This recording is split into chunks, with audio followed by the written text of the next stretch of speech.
Merci beaucoup, Monsieur le Président, et merci pour la belle organisation de cet après-midi de réflexion autour de l'océan Atlantique.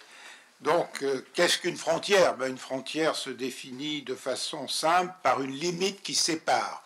Donc, il s'agit de savoir si l'océan Atlantique est une limite ou non. Et pour cela, je vais vous proposer d'abord de considérer que la réponse à la question posée est négative, puis nous verrons ensuite si elle est positive, et enfin je vous proposerai une courte synthèse. Premier élément, effectivement, on peut considérer que l'océan Atlantique n'est pas une frontière.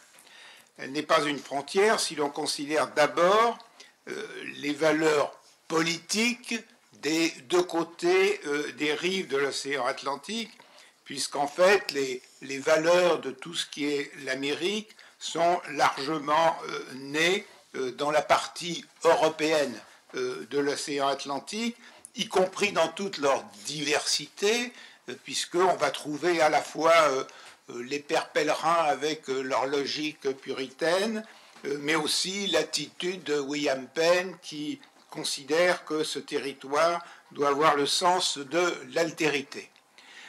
Deuxième élément, c'est toute la question évidemment des valeurs religieuses sur lesquelles je ne reviendrai pas, mais qui elles aussi ont largement traversé l'Atlantique. Et puis bien sûr les traits linguistiques dans la mesure où l'Amérique parle différentes langues qui toutes viennent de l'Europe, y compris en Amérique latine à la suite du fameux traité de Tordesillas de 1494.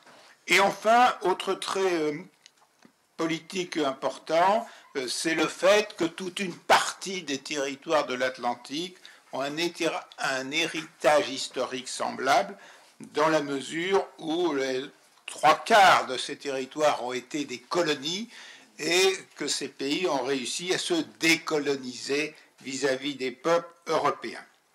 Deuxième élément de paramètre géopolitique, donc la question du peuplement. Là aussi, il est clair que le peuplement est largement d'origine européenne, même si bien sûr il y avait des populations aborigènes avant la venue des Européens. Et je voudrais surtout ajouter que cette origine européenne a été très largement majoritaire jusque dans les années 1965, même si malheureusement s'est ajouté aux rives européennes les populations venues de façon forcée dans le cadre de l'esclavage des rives africaines. Troisième élément, la géopolitique des mobilités nous donne l'impression, là aussi, de l'absence de frontières, puisque l'histoire des mobilités au sein de l'Atlantique, ce sont un territoire de plus en plus franchissable dans des délais raccourcis. Lorsque les pères pèlerins veulent traverser l'Atlantique, donc en 1620, cela met 66 jours. Bon. Ensuite, si je suis maintenant en 1890, au moment où il y a tous ces bateaux qui partent de Cherbourg pour New York, il faut 7 à 10 jours. Si je regarde ensuite les vols aériens au lendemain de la Seconde Guerre mondiale, ces vols sont quand même assez longs par rapport à aujourd'hui, puisque en 1946, on est encore autour de 24 heures. Pourquoi? Parce qu'il faut 2 escales techniques, l'une à Shannon en Irlande et l'autre à Gander en Terre-Neuve. Donc il faut attendre à la fois le progrès de l'aviation et surtout l'arrivée dans 1960, en gros, de vols directs pour qu'il y ait cette possibilité beaucoup plus rapide de franchir l'Atlantique. Et ce développement des vols directs va concerner ensuite l'Afrique, avec aujourd'hui des vols directs de Casablanca à New York ou de Lagos à New York, ce qui efface dans une certaine mesure l'océan Atlantique. J'irai rapidement sur un autre élément qui signifie là aussi l'absence de frontières, qui est la question donc, de la géopolitique en matière de défense. Je note simplement que lorsque l'OTAN est créée, en réalité, dans les premiers adhérents, nous voyons tous les pays européens riverains et qui ont donc des littoraux atlantiques, à l'exception de l'Espagne, qui n'entrera dans l'OTAN qu'en 1982. Donc en fait s'organise une sorte d'union défensive de l'Amérique et de l'Europe. Et même si l'Afrique n'est pas dans l'OTAN par définition, du moins à cette époque, donc en 1949, dans une certaine mesure, comme un certain nombre de territoires africains sont à l'époque des colonies de pays européens, indirectement, on peut dire, ils font un peu partie de l'OTAN et donc de la même zone de défense. Enfin, cinquième élément, plus récent, c'est que la technologie a détruit les frontières compte tenu de l'évolution de la géopolitique de l'information, avec toutes les technologies de l'information et de la communication qui permettent des contacts instantanés entre toutes les rives de l'Atlantique. Et donc, dans une certaine mesure, l'Atlantique devient presque une Méditerranée, c'est-à-dire une zone de contact grâce à cette évolution, et cette évolution qui se traduit aussi par un véritable changement structurel, dans la mesure où les personnes qui immigraient en Amérique au XVIIe siècle tournaient le dos complètement à leur pays d'origine, puisqu'elles ne pouvaient pas continuer de conserver des liens et des relations régulières avec leur pays d'origine. Là, c'est tout le processus de diasporisation qui a pu se mettre en place et se déployer depuis que la technologie a détruit les frontières. Donc, en conclusion de mon premier point, on pourrait donc considérer que l'Atlantique n'est pas une frontière, et pourtant, j'essaierai dans un second point de montrer qu'il y a quand même quelques arguments qui peuvent laisser penser que l'Atlantique est une frontière. Le premier argument est lié d'abord aux diversités civilisationnelles et notamment aux diversités religieuses. Le changement qui s'est véritablement opéré, c'est surtout opéré entre d'une part l'Europe et d'autre part les autres rives de l'Atlantique. C'est la caractéristique de l'Europe étant une montée très importante de l'athéisme qu'on ne constate pas sur les autres rives de l'Atlantique. Donc c'est un changement significatif et on peut l'illustrer, si vous voulez, par un détail.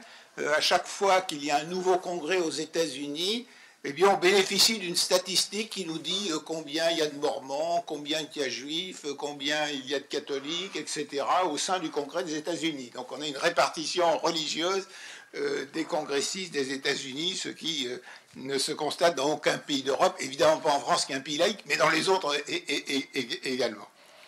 Donc ce changement est significatif d'un point de vue civilisationnel et s'ajoute à un autre élément, c'est-à-dire sans doute des approches prométhéennes qui me semblent plus fortes en Europe par rapport à ce qui existe notamment en Amérique, et peut-être que c'est lié au point précédent que j'ai évoqué.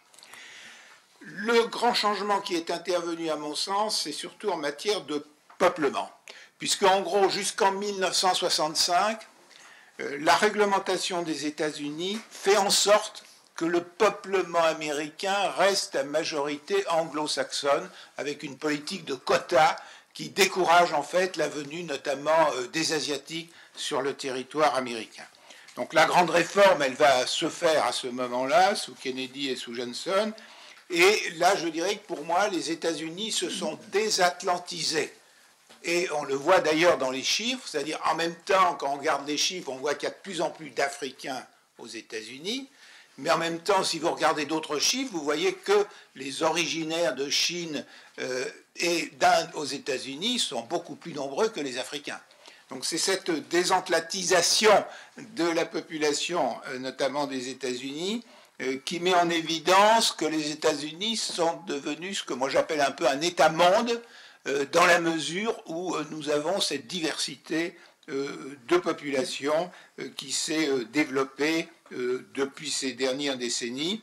Et dans une certaine mesure, l'Amérique latine suit un peu cette évolution, évidemment avec une intensité nettement moindre que celle des États-Unis. Troisième élément, les questions de mobilité. Eh bien, il y a quand même un problème, c'est que bien que l'Atlantique existe, et bien que j'ai essayé d'évoquer que cette frontière existait le moins possible, il y a quand même le phénomène que Paris ou Dakar ou Casablanca ne peuvent pas être à l'heure de New York. Et ça, c'est quelque chose, géographiquement, qui a quand même une certaine importance, c'est-à-dire qui complique forcément l'unification autour de l'Atlantique, qui complique les relations. Et donc, vous voyez, si par exemple l'Atlantique, l'ensemble de l'Amérique se trouvait, je dirais, au niveau du Nigeria, donc en gros dans les mêmes fuseaux horaires, les problèmes relationnels seraient un peu différents et nous le vivons périodiquement dès qu'il y a des événements importants aux États-Unis où il faudrait changer nos horaires de sommeil pour pouvoir être parfaitement informés de ce qui s'y passe. Donc là, il y a une permanence géographique qui n'a pas été supprimée malgré toutes les évolutions technologiques que j'évoquais tout à l'heure. Enfin, dernier point de divergence, c'est évidemment tous les problèmes de géopolitique externe que l'on constate ces dernières années. J'en citerai deux. Premièrement, disons un certain divorce que l'on est obligé de constater entre les pays d'Europe et les États-Unis en matière de conception de la défense et de leur rôle dans le monde. Et puis le second élément, c'est l'attitude face à la Chine. Et à cet égard, l'Atlantique est complètement désuni, c'est-à-dire qu'on sent bien que les États-Unis sont dans une logique de rivalité. On voit qu'au contraire, en Amérique latine et notamment au Brésil, il y a l'idée de garder un équilibre entre la Chine et les États-Unis. Les pays africains, ils cherchent leurs intérêts, ce qui est normal, et donc ils n'ont intérêt à se couper ni de l'un ni de l'autre, selon une logique que l'on comprend. Quant à l'Europe, chacun peut ici penser ce qu'il en veut. Moi, j'ai plutôt l'impression que l'Europe est en train un peu de se laisser dominer par la Chine, tant par les politiques énergétiques, industrielles et climatiques décidées par l'Europe ces dernières années et qui ont les conséquences que chacun sait. Donc, en conclusion de cette présentation de la thèse et de l'antithèse par rapport à la question posée, j'ai tout simplement envie de terminer en citant et en rappelant la fameuse phrase d'André Siegfried, prononcée donc à Sciences Po, si ma mémoire est bonne, qui disait « Messieurs, l'Angleterre est une île et je devrais m'arrêter là ». Donc j'ai envie de conclure en disant l'Atlantique est un océan et je devrais m'arrêter là et je devrais faire évidemment comme Siegfried, et ensuite vous présenter une page blanche pour vous inciter à méditer la phrase que je viens de prononcer. Merci de votre attention. Merci.